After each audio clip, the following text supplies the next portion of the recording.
आज हम लोकोक्ति और मुहावरों का अध्ययन करेंगे। सामान्य तौर पर देखा गया है कि लोकोक्ति और मुहावरे में अंतर कर पाना बड़ा मुश्किल होता है। बहुत से विद्यार्थी प्रश्न करते हैं कि लोकोक्ति और मुहावरे में अंतर क्या है, लोकोक्ति और मुहावरे को किस प्रकार समझें, ये अलग किस प्रकार हैं। अभी तक तो हम लोकोक्ति और मुहावरे को एक साथ ही अध्ययन करते आए हैं, एक साथ ही प्रयोग किया है, किंतु लोकोक्ति और मुहावरे में अंतर होता है। लोकोक्ति और मुहावरे में की अलग अलग विशेषताएं होती हैं। तो आज हम पढ़ेंगे लोकोक्ति और मुहावरे। सर्वप्रथम मुहावरे। लोकोक्ति को कहावतें भी कहा जाता है, लोकोक्ति को कहावतें भी कहा जाता है। तो आज हम मुहावरे पढ़ेंगे। भाषा में सुंदरता,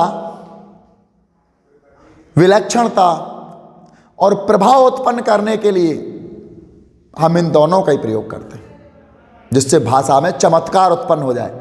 इसलिए हमें इन चीज़ों का प्रयोग करना पड़ता है। आगे हम देखते हैं। सबसे पहले मुहावरे। ये बे छोटे वाक्यांश होते हैं।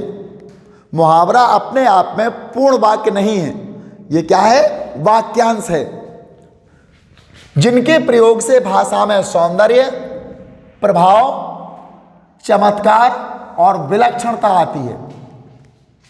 ये वह वाक्यांश है जिसके प्रयोग से भाषा में चमत्कार, सौंदर्य, प्रभाव और विलक्षणता आ जाती है।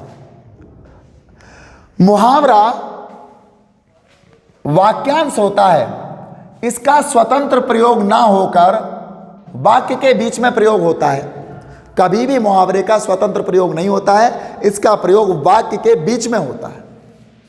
कोई वाक्य है तो उसके बीच में इसका प्रयोग कर सकते हैं, स्वतंत्र प्रयोग नहीं, क्योंकि यह अपने आप में वाक्यांश है। जैसे टेढ़ी खीर होना मतलब कठिन कार्य होना, कक्षा 12वीं की परीक्षा उत्तीर्ण करना विद्यार्थियों के लिए टेढ़ी खीर है। तो यहां टेढ़ी खीर का प्रयोग हमने वाक्य के बीच में किया है। ये वो वाक्यांश है, इसका प्रयोग हमने कहां किया है, वाक्य के बीचों बीच। इसका स्वतंत्र प्रयोग ना होकर वाक्य के बीच में होता है। मुहावरे का वास्तविक अर्थ का ज्ञान होने पर ही इसका सही उपयोग हो सकता है। यदि हम मुहावरे के वास्तविक अर्थ का ज्ञान हमें पता है, तभी हम इसका सही प्रयोग कर सकते हैं। और अगर हम चाहें कि वास्तविक अर्थ का हमें ज्ञान नहीं है और हम इसका प्रयोग कर लें, टेढ़ी खीर, टेढ़ी खीर का मतलब है इसका वास्तविक अर्थ तो है कठिन कार्य, लेकिन इसका सामान्य अर्थ है खीर कहीं टेढ़ी हो जाए। लेकिन यहां सामान्य अर्थ का प्रयोग नहीं, बल्कि हमें इसके वास्तविक अर्थ का ज्ञान होना आवश्यक है, तभी हम इसका प्रयोग कर सकते हैं। इसका सामान्य अर्थ ना लेकर इसके गूढ़ अर्थ का अर्थ व्यंजना से अर्थ समझना चाहिए। कभी भी किसी मुहावरे का सामान्य अर्थ नहीं लेना है, बल्कि इसके गूढ़ अर्थ से इसकी व्यंजना को समझना है। इसमें अर्थ छिपा क्या है। जैसे अक्ल में पत्थर पड़ जाना, इसका सामान्य अर्थ है कि किसी की अक्ल पर पत्थर मार दिए जाए, लेकिन ऐसा नहीं है। इसके लिए हमें क्या है, सामान्य अर्थ की जगह वास्तविक अर्थ समझना है।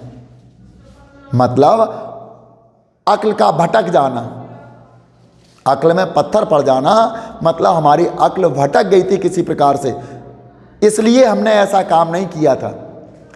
हम इसका प्रयोग करेंगे।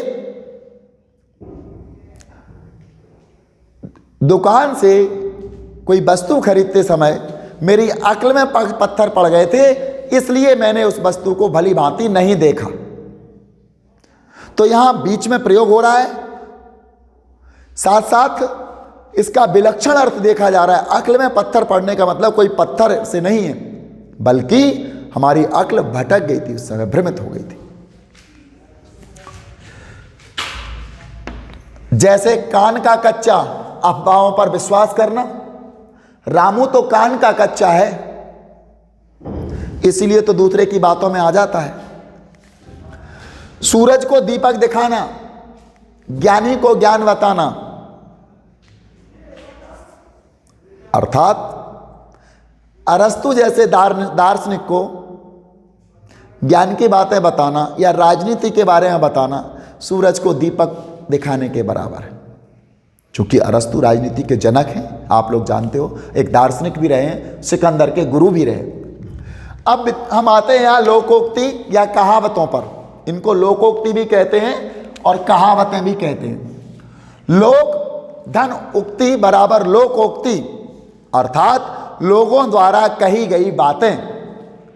जब लोग कोई कार्य करते हैं तो एक जैसे व्यवहार से बहुत से लोग प्रभावित होते हैं, या एक जैसी समस्या का लोगों को सामना करना पड़ता है तो वो समस्या के लिए कोई विशेष वाक्य कहने लगते हैं, और कहते कहते ये वाक्य हमारे प्रचलन में आ जाता है। तो इसको लोकोक्ति या कहावत, उक्ति मीन्स कहना भी होता है, कथन भी होता है, लोगों के कथन, लोगों की कहावतें, लेकिन ये अपने आप में पूर्ण वाक्य होते हैं, स्वतंत्र होते हैं, पूर्ण वाक्य होते हैं। मुहावरे की तरह इनका प्रयोग बीच में नहीं होता है। देखें हम यहाँ, लोगों द्वारा कहा गया कथन लोकोक्ति कहलाता है। लोकोक्ति प्रायः नीति, व्यंग्य, चेतावनी, उपालंब आदि से संबंधित होती है।